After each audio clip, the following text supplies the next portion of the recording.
Dear client, thank you very much for purchasing an iMop, and your liberation starts now. Your cleaning is going to change, and through the iMop we hope that we can give you a lot of enjoyment in your work.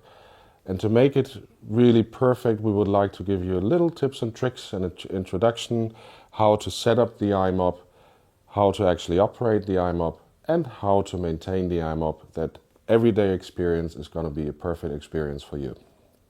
What we see here is all the components of the iMop. I just put them on the floor from the left to the right. We have the charger here, then we have the two batteries, color-coded for each side, blue and gray.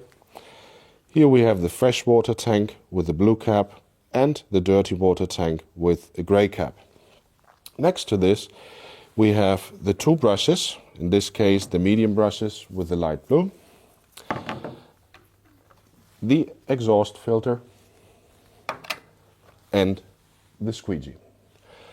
So what I would like to do is just to put all the parts step by step onto the product so you see how you can set up the product before you start working. First we will do the squeegee, and it actually very easy attaches to the machine. I'll just get that a little bit here. So you have here the connection which you have to put here on the vacuum hose. Just slide it in, make sure it has a nice tight fit, and then you have here color coded in blue the two joints where the two pins go in.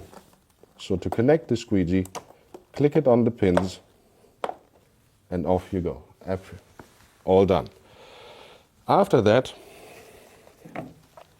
you take the two brushes and mount the brushes on the machine. So you basically put them on, make sure that they're sitting tight, ready to go. The next step is basically in the back, that you have here the area for the freshwater tank, and here you have the area for the dirty water tank. So the tank has a valve down here and a little clip up here. So you just put the tank on the unit and click it on. Very simple, not a lot of force needed, simple and easy. The same goes for the dirty water tank, which is in the front of the machine. But before I do that, very important, and not to forget, there's this exhaust filter with an arrow indication here which needs to point up, which you have to put inside this. This prevents actually from obstacles getting into the vac motor. So once you've done this, you have the dirty water tank and you simply click it onto the machine. So last but not least, you have the two batteries, as I said, color-coded, blue and gray, and you'll find the color code on the machine as well. So to put the batteries inside the machine, slide them in, and you're ready to go with the iMop. So now we're going to look into the operation of the machines. Since we have set it up, I'll get a little bit closer to you because the key elements are on top of this machine, and you'll see here the instruction or the dial where you can select your different programs. It's like a washing machine dial, so it's very simple, it's very easy, and it shows you by little pictures what functions you can have.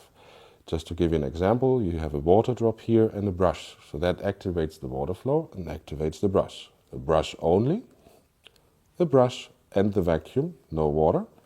Or right to the right, brush, water and vacuum, which basically is all in one. So once you select the program, you actually can see your battery indicators coming up, showing you how much is left inside the batteries. The only thing basically to remember here is this little button, because that's a button when you hit water sensitive floors, like for example uncoated wooden floors, or really floors which are again sensitive to water and you want to reduce it. Because if you press this button, you reduce the water by 40%. To put the product into operation, you have to disconnect the deck and put it down to the floor. Then, as indicated, you select your program and put yourself behind the machine. One little note here to the side, this is the angle, the maximum angle you actually can use the machine. Please do not go down further and bend your knees, because otherwise the water level will rise up too much. So an easy way to remember this is arm's length. So if you do it like that, you will be always on the safe side. To activate the machine, I've got my trigger. So once I activate the trigger, the machine comes up and I can start working.